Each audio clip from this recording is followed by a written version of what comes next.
The Slate pickup truck was announced only months ago with a promised price tag of under $20,000 when including the federal EV tax credit. With the new administration removing the federal EV tax credit, does the Slate pickup truck still have a chance at success? In today's video, we're going to take a look at several aspects of the Slate truck. First, I'm going to give a little bit of an overview of some of the specs and where this truck is positioned in the market, and then we're going to talk more in depth about how the tax credit and now the lack thereof the tax credit is really going to affect the sales of this truck. So to start things off, a few months ago, Slate announced a back to basics electric pickup truck that was supposed to start at under $20,000 when including the $7,500 federal EV tax credit.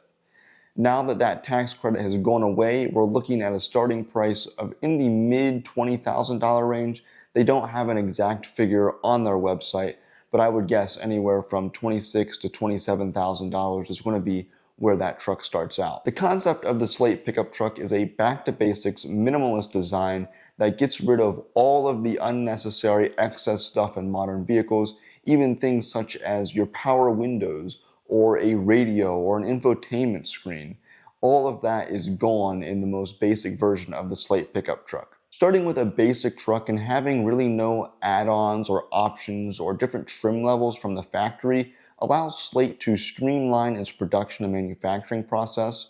When you don't have all the options or trim levels, you have a very simple, straightforward manufacturing process that everything coming off the line is basically identical, which helps you save a lot of money. Now, Slate has designed it to be modular. There are lots of accessories and add-ons you can buy directly from Slate that you can add into your truck to make it a little bit more modern, give it a little bit more creature comfort than the basic version. Among these is a power window module or even a kit that turns your truck into an SUV. You go from your basic single cab 4x5 foot bed and you put an SUV back on it and seats in the back, and now you have an SUV that can haul 4 or 5 people. Jumping into the specs of the Slate pickup truck, you get a single 150 kilowatt motor, which roughly translates to 200 horsepower.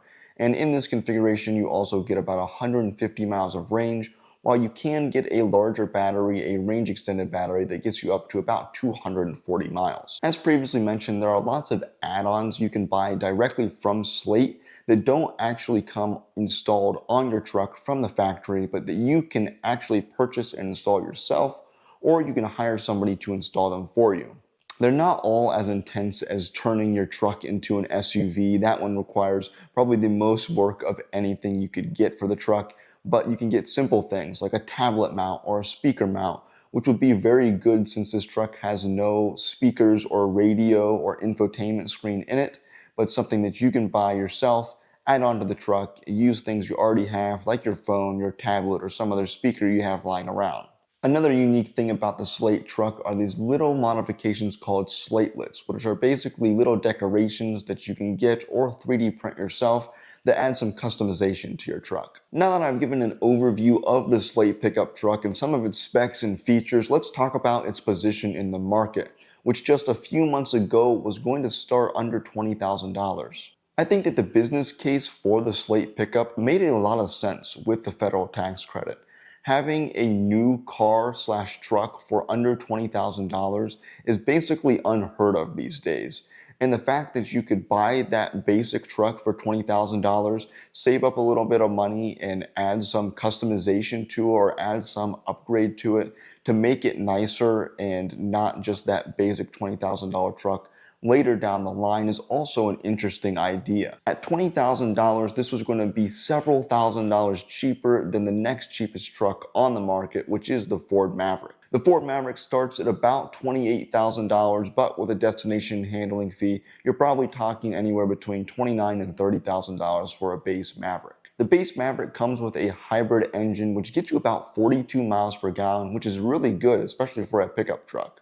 For a very similar price, the Ford Maverick is going to give you a lot of those creature comforts that the Slate truck cut out. Things such as a radio and power windows, even Apple CarPlay and Android Auto on the base Ford Maverick. So at roughly the same cost of about $27,000 to $28,000, let me know in the comments, would you rather have the Slate pickup or the Ford Maverick. At the full price point, which I'm guessing is going to be about $27,000, I don't think that the Slate pickup makes as much sense, but I don't think it's out of the question to consider the Slate over the Ford Maverick just for the sheer amount of possibilities and customizations that you can do to the truck.